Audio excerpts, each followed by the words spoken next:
My parents forbade my wedding simply because I dared to marry before my so-called perfect older sister. That's not an exaggeration or some made-up story meant to grab attention. It's the truth. Raw, cold, and painful. They didn't show up. Not a blink of an eye, not a word of apology, not a flower, not even a congratulatory message. They vanished from my big day as if it had never existed. Just because I did something they never imagined I would have the courage to go get married before their golden child.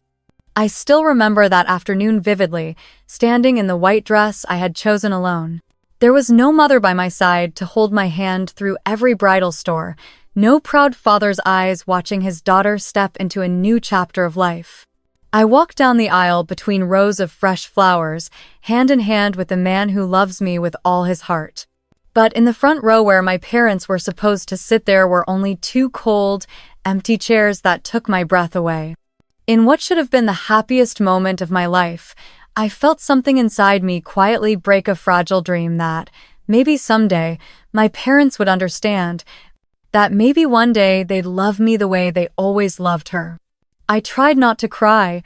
I kept telling myself, "You're the bride. You have a husband, friends, a new family now." But the moment the MC invited my father to come up and give a speech and he had to awkwardly cover it up with an unclear excuse, I felt my heart shatter all over again. Before I tell you how I faced the truth about my family's favoritism and finally found freedom, let me ask you this. Have you ever felt like the forgotten child? If so, leave a comment, hit subscribe, and stay with me because sometimes the moment they abandon you is exactly when you begin to stand on your own. My family used to be seen as the picture of success and perfection by neighbors, friends, and colleagues. My father was a philosophy teacher, always preaching morality and expectations. My mother was the chief accountant at a major company, always polished, polite, and skilled at maintaining appearances. Every Thanksgiving or Christmas, we showed up with perfect smiles in the photos sent around to the extended family. Everyone would say, "Now that's a model family." But what no one ever noticed was that I always had to stand slightly off to the right in every picture to leave the spotlight for my sister, Maya. Maya was everything my parents ever dreamed of. Beautiful, tall, fair-skinned, with long, silky hair like a Pantene ad. Since kindergarten, she had been called an angel. In middle school, she won a full scholarship to a prestigious arts academy.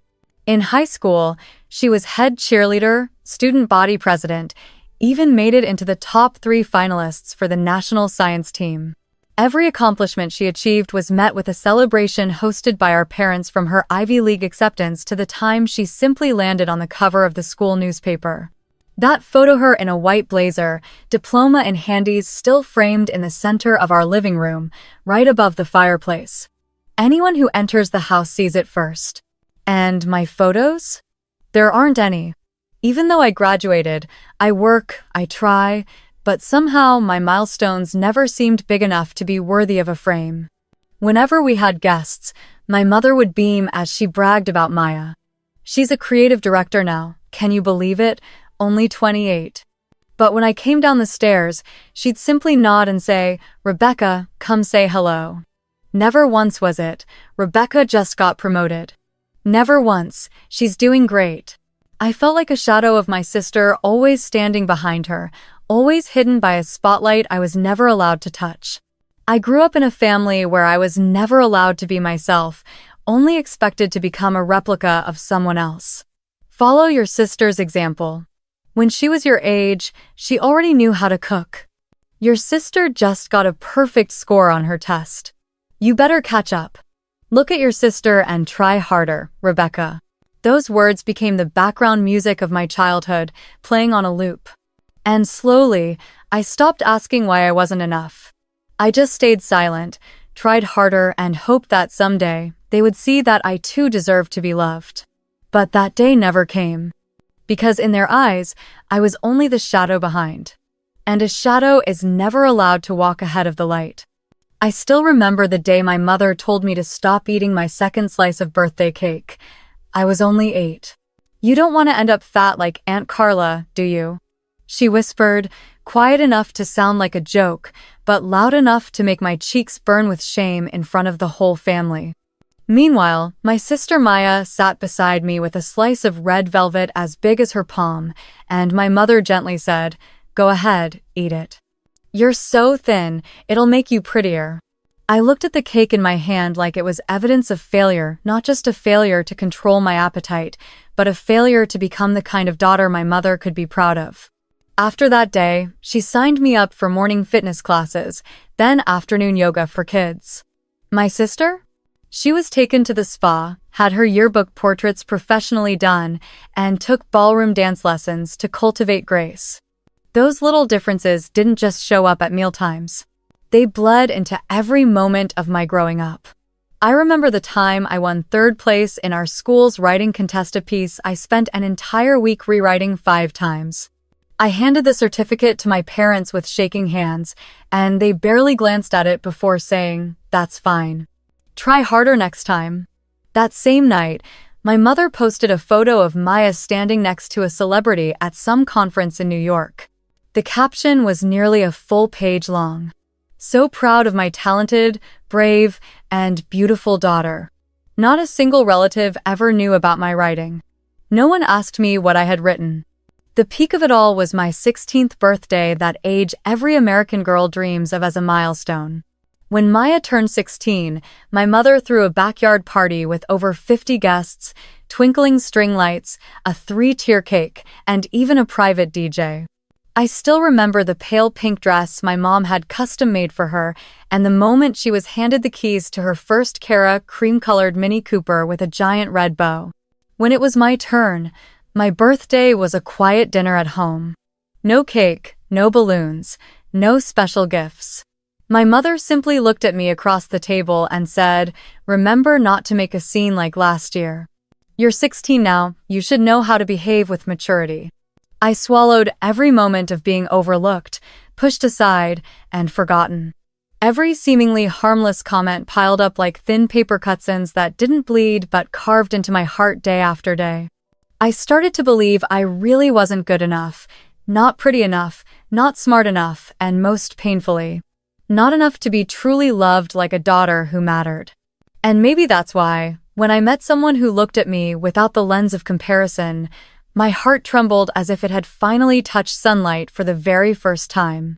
I met him on a chilly autumn afternoon at a small tech seminar in Boston, a place filled mostly with gray suits, open laptops ready with presentation slides, and hurried handshakes. I had gone there just to hear a talk about a new programming topic, expecting nothing more than a few notes for work. But when I accidentally dropped my notebook while looking for a seat, it was him with quiet brown eyes and a subtle smile who bent down to pick it up. No offhand joke about rare female programmers, no suspicious glance, no forced curiosity. Just a silent look, as if he already knew me somehow. We spoke during the break. A few words about tech, and then, unexpectedly, blueberry pie. I didn't understand why I laughed so much, one of those unguarded, unfiltered laughs, where I didn't have to revise what I said or worry if I sounded unfeminine in anyone's eyes. He didn't ask what school I went to, didn't bring up awards or LinkedIn profiles. Instead, he asked how it felt working in a field people often said wasn't made for women. And when I started to tell him, really tell him, he didn't interrupt, didn't jump in with a more interesting story of his own, didn't try to correct me.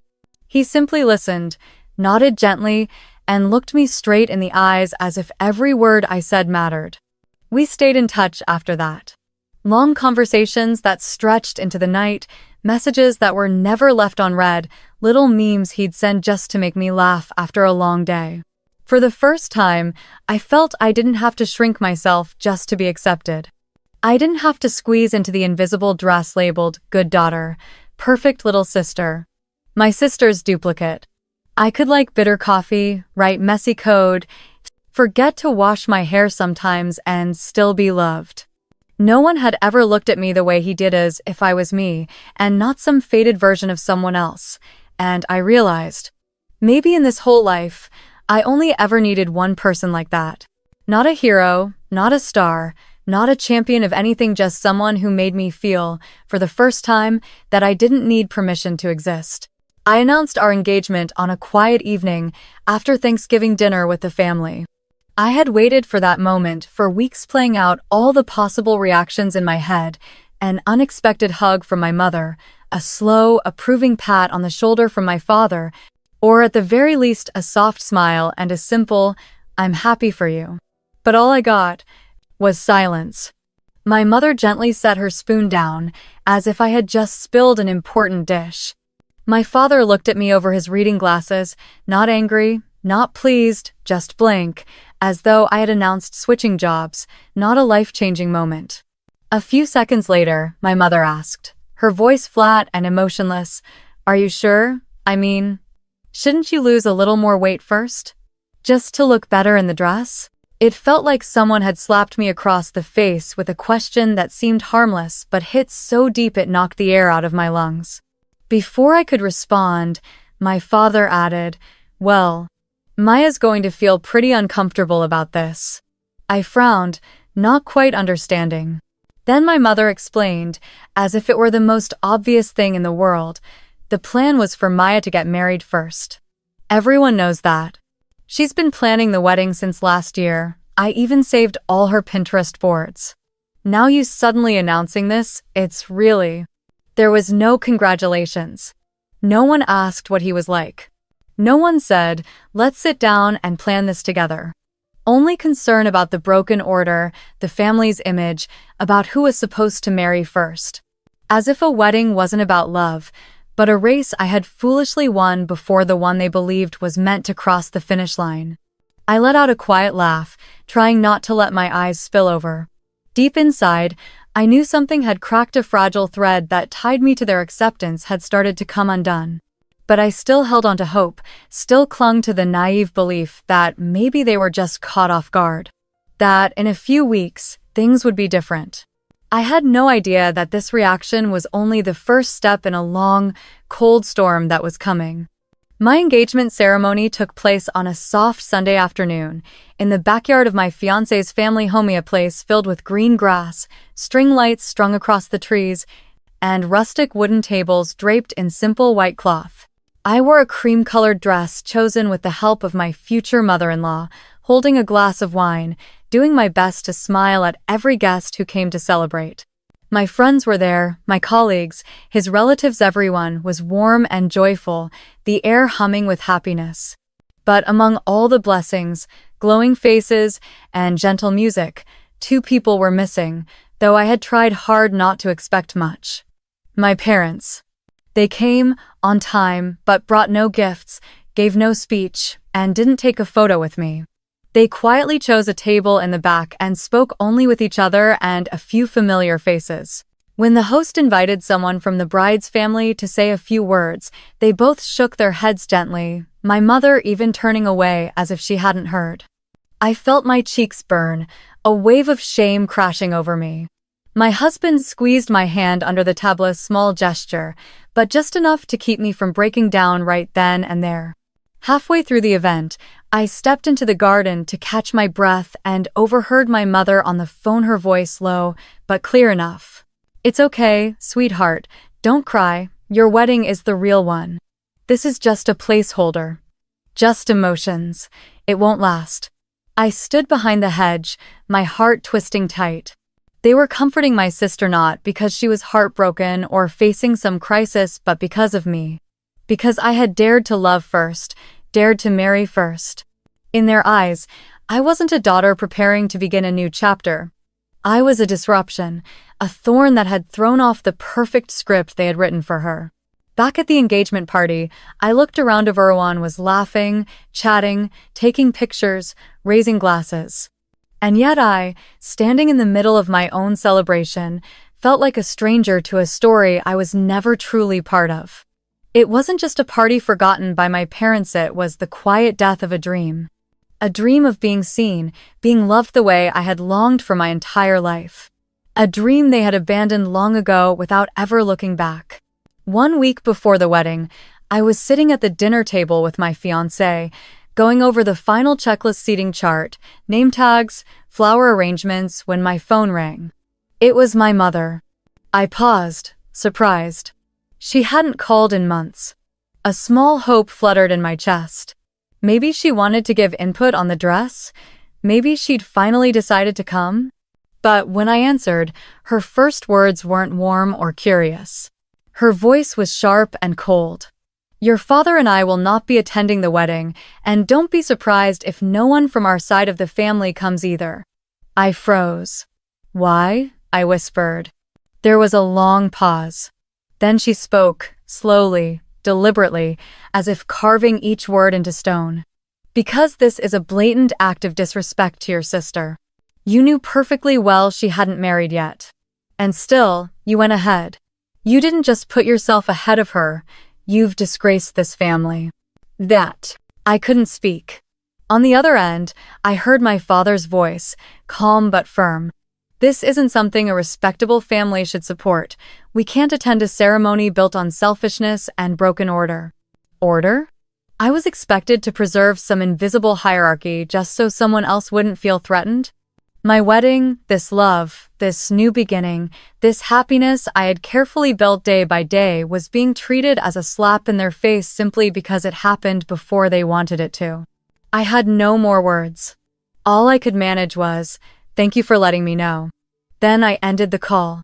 That night, I sat alone on the balcony, the soft glow from inside the house casting a faint light through the glass. My husband placed a cup of tea beside me and said nothing, just sat quietly next to me. I felt like I had been stripped of my citizenship, banished from a country called family, a place I had always believed I belonged to. Not because I had betrayed them. Not because I had done something wrong. But simply because I loved and I dared to love before my sister. It didn't feel like sadness. It felt like emptiness. A hollow tear in the center of my chest, where fragile illusions used to live, illusions that, maybe, someday, they would change. I was no longer their daughter. Not in their eyes, not in their hearts. And for the first time, I began to wonder if I had ever truly been. My wedding day arrived under the soft chill of early autumn, as the leaves began to turn shades of amber and gold, falling gently onto the stone path that led into the garden where the ceremony would take place. Everything had been thoughtfully prepared, white linens draped over each table and chair, rose petals scattered along the aisle, the sound of violins drifting softly through the open air. My friends were there in full. My husband's colleagues flew in from around the country, his extended family all present and glowing with joy. Everyone smiled. Everyone shined. But I, wearing the simple A-line wedding gown I had chosen after 3 solo appointments, felt a silent emptiness circling me, as if something essential had been left out, misplaced, erased from the perfect picture. My father wasn't there waiting at the end of the aisle to take my hand and place it into my groom's crucis. My mother didn't stand beside me to fix my veil, didn't shed tears of joy like I once imagined she would when I was a child. Instead, I walked alone, heart pounding in my chest, eyes fixed ahead where my husband stood, in a charcoal gray suit, his gaze warm like a rising sun. He didn't blink. His smile wasn't perfect, but it was sincere enough to temporarily fill the hollow space I carried within me. When the MC invited the bride's family to give a speech, the entire garden fell into a single beat of silence. Then my mother-in-law, Clara, stood up. She walked to the center, holding the microphone, her voice trembling slightly with emotion. "I didn't give birth to her," she said, "but I know I've just been gifted a daughter I will love as if she were my own blood. My daughter is brave, strong, and worthy of all the love in this world." Applause followed. I turned to look at Herond. She smiled, arms open wide, as if she had been waiting for this moment all along. I used to believe no one could ever replace my parents. But in that moment, I came to understand something deeper. Sometimes, real family isn't where you're born, it's where you're truly seen and loved for who you are. When the ceremony ended, I sat alone for a few quiet minutes before heading to the evening reception. The late afternoon light spilled gently across the wooden chairs. And in the front row, the seat marked, "Father of the Bride," that chair still sat empty. I looked at it for a long time, not with bitterness or anger, but because I needed to remember. To remember that on the day I started a new chapter of my life, the one who should have stood by me chose not to.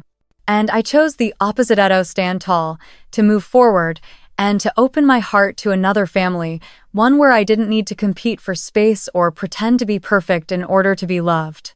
After the wedding, I prepared myself for the long silence I knew would follow from my parents.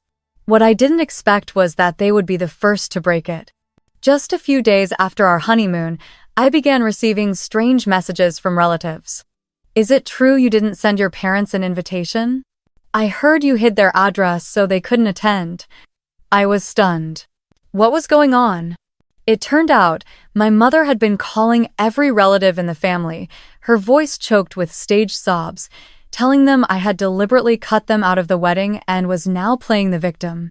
She said she never received an invitation, that I had sent it to the wrong address, used an outdated email, then turned around and blamed them to gain sympathy. I couldn't believe my ears when I heard it from Aunt Hai, who had received both the email and the printed invitation from the exact same system. I still had screenshots of the delivery receipt, even an email open confirmation from their account. I had all the proof. And, strangely, I didn't feel angry. I didn't feel the need to explain. I no longer wished to be believed. I stayed silent. I didn't respond to any accusations. I didn't defend myself. I didn't send screenshots or receipts to anyone. I had crossed the boundary of wanting to be understood.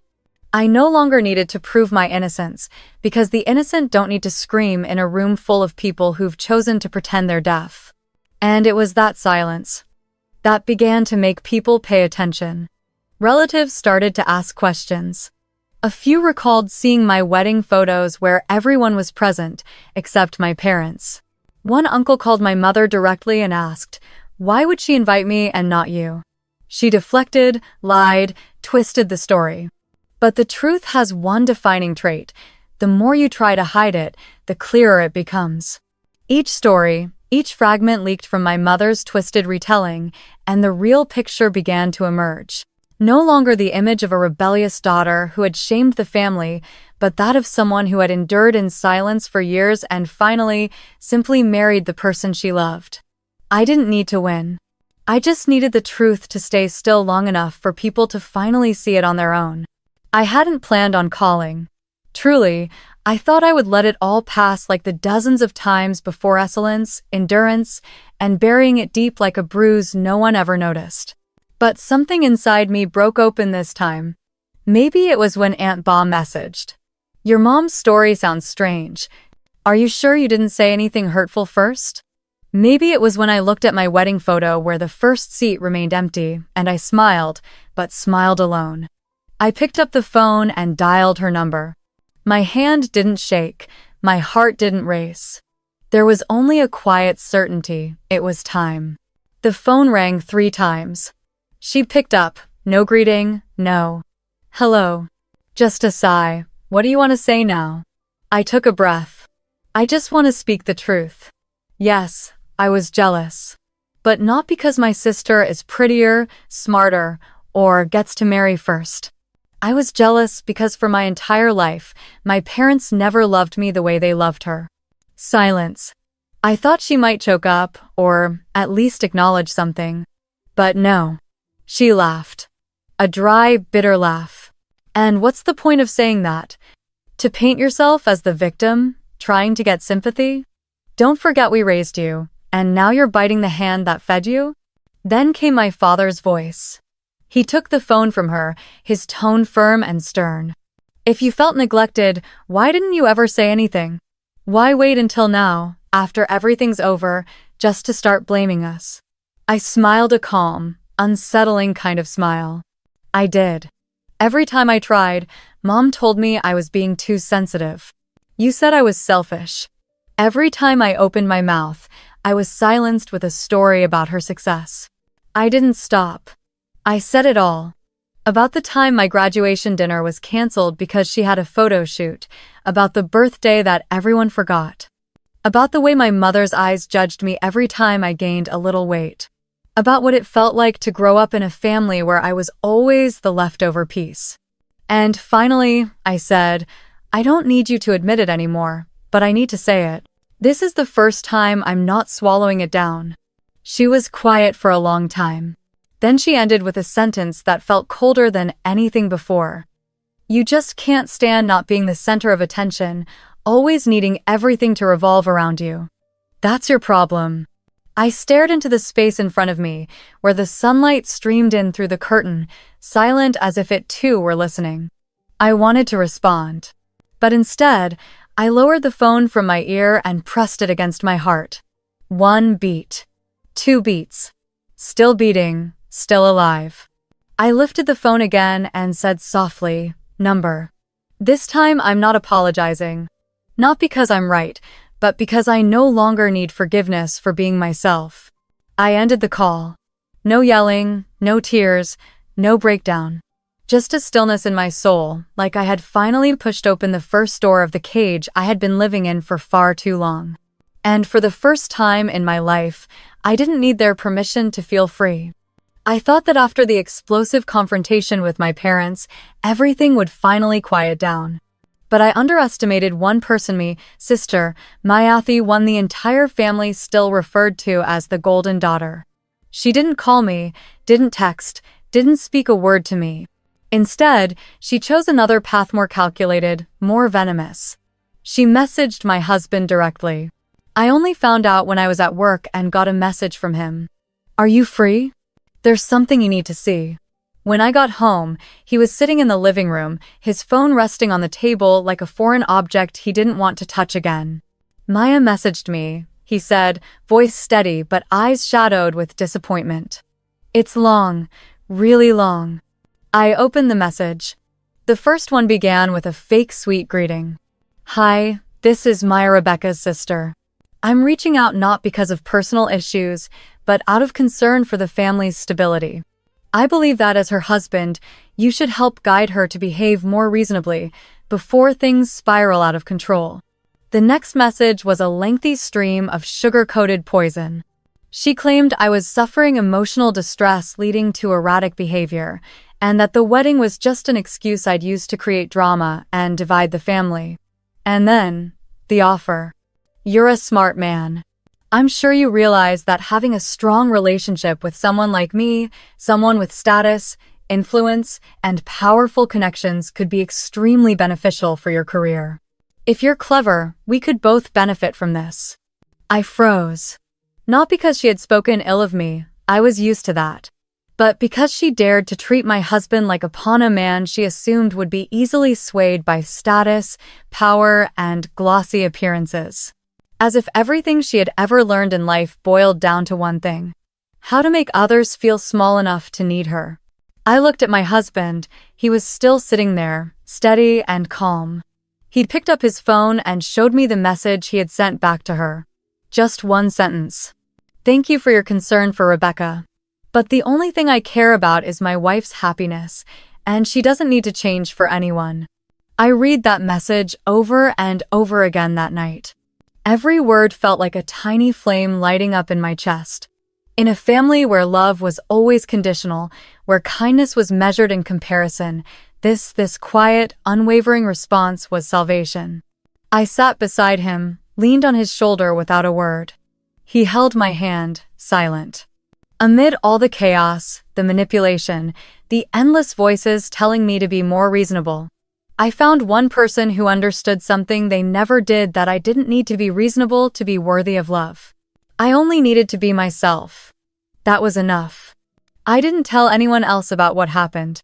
I didn't send messages, didn't justify, didn't ask for anyone to take sides. I simply stayed silent and kept living. But that very silence, somewhere along the way, became a mirror.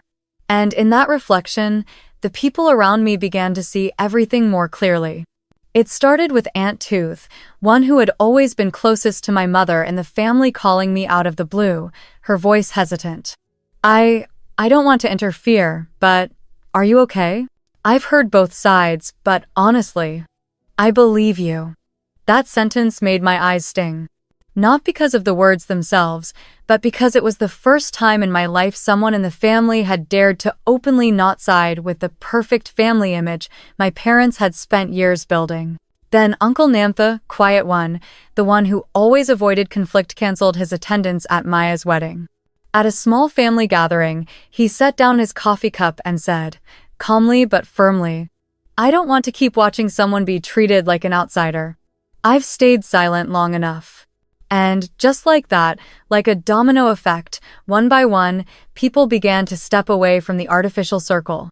A cousin in Texas refused to be a bridesmaid. An uncle who had helped Maya book her wedding venue returned the invitation, saying, "My family has some things to work out." A cousin who was supposed to do hair suddenly had a full schedule. The youngest uncle claimed he couldn't catch a flight. But I knew, and so did they, that this wasn't about scheduling conflicts or technical reasons. It was protest. Quiet, but weighty. None of them shouted. None of them made a scene. They just stopped. They didn't show up. They no longer pretended to support what wasn't right. And in that silence, the first visible cracks appeared in the perfect family my parents had so carefully curated. The polished outer shell could no longer hide the manipulation, the favoritism, the deep-seated injustice underneath. I didn't feel joy that they took my side. I wasn't after victory. But I felt relief. Because finally, the truth was no longer buried beneath pretty justifications. And I knew I wasn't alone anymore in the journey to reclaim the truth of my own life. When my parents noticed relatives quietly pulling away, they didn't stay silent for long. Quite the opposite, they panicked. They began calling, texting, emailing everyone in the extended family, from distant cousins to uncles they rarely spoke to, all repeating the same script, that I was making things up, stirring people up, seeking revenge for not getting attention. Oh?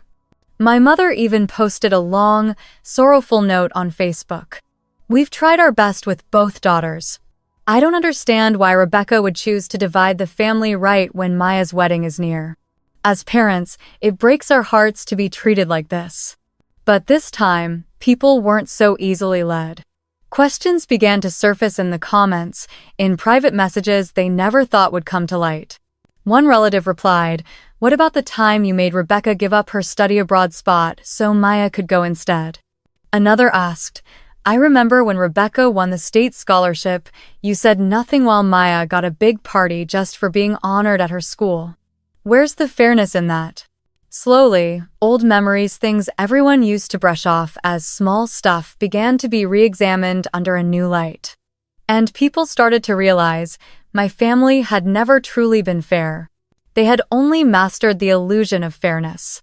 The family photos with beaming smiles at Christmas, the sweet birthday messages always directed at my sister, the holidays when I got a self-help book while she unwrapped the latest phone suddenly, all of it became living proof of a long history of favoritism, one that had been dressed up and sold as equal love. An older uncle, once very close to my mother, finally spoke out during a small family gathering. He looked straight at her and said, "You don't get to manipulate everyone like you used to. We're not blind." His words were sharp as a blade, but they were also a wake-up call for everyone who had stayed silent out of fear of causing a stir or losing favor. The perfect family my parents had worked so hard to construct, with Maya at the center and me forever on the outskirts, was no longer a monument. It had become a distorted legend, a shattered mirror reflecting injustices everyone had quietly ignored. And now, their final mask had fallen. There was no more hiding, no more pretending. No one believed it anymore. And strangely, in that moment, I didn't feel sadness. I felt relief, as if the weight I had carried since childhood had finally dropped to the ground. I had wanted to stay silent forever, to let them face the consequences they had created on their own. But I realized something. If I didn't say one final word, everything I had spoken up until now would always be dismissed as a passing storm of anger. And more than anything, I wanted to be the one to place the final period. I sat at a table with a blank sheet of paper and an ink pen. Not in rage, not with bitterness. Just with a heart that had filled itself enough to no longer beg for anything. I wrote to my father, to my mother, and to Maya a letter not meant for them to understand me, but for me to set myself free. To my parents and sister. I write these words not to argue, not to seek your agreement. I just want you to know. I no longer need you to feel worthy of love. I no longer want to compete with my sister for scraps of attention. I no longer search for a seat at a dinner table that has turned its back on me too many times. For years, I tried to be just loud enough to be noticed, small enough not to be hated, and obedient enough not to ruin the image of the family you were so desperate to preserve. But the cost was me. Today, I take myself back. I hold no grudge. I seek no forgiveness. I ask only for freedom from warped expectations, from a race between two daughters where only one was ever truly loved. I'm married. I'm living. And I am happy. The only thing I take from this family is a lesson. That sometimes, loving yourself is the bravest thing a forgotten child can do. I signed my name. I didn't send it by email. I didn't post it online. I printed 3 copies, placed them in 3 envelopes, and mailed them to 3 addresses. No reply necessary. That letter wasn't for them. It was for me. A ritual of closure. That night, I stood alone on the balcony of our new apartment, watching the city slowly dim beneath the fading light of sunset. In my hand was a wedding photo, a beautiful shot, me in my white dress, my husband smiling beside me, surrounded by people who truly loved us. But there were 2 faces missing from the frame. I looked at that empty space and felt no pain anymore. Just a scarlet bleeding, but still there to remind me. And I smiled. Not a forced smile, but a real one from the deepest place in my heart.